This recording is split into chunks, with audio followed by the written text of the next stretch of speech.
Boys and girls, I'm glad to see you here. And I must say, I don't think that there's any group of high school students who've been more welcome in Washington and welcome here at the White House. Is Duane Richardson, I understood that this young man may have come with you. Duane, we're glad to see you.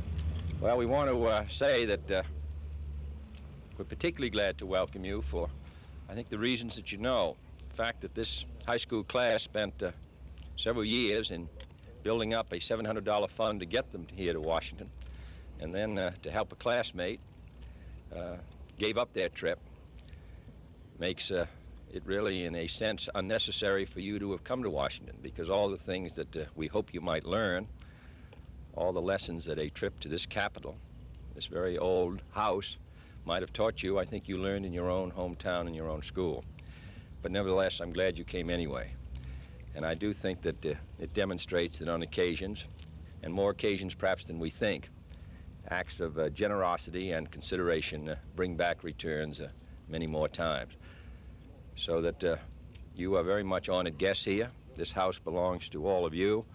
You can't possibly move through Washington without getting a greater sense of devotion to your country.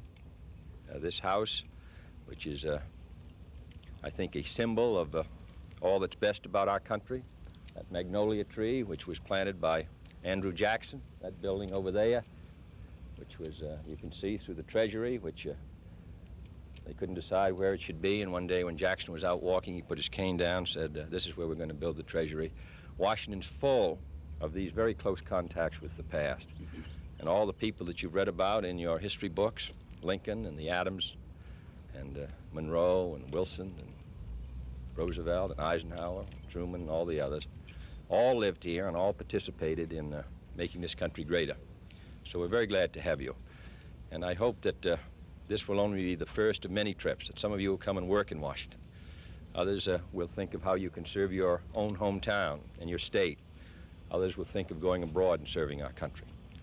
So we're glad to have the best resource this country has, all of you, and we're particularly glad to have had a chance to welcome you here. I first heard about this when Senator Hart made a speech on the floor of the Senate.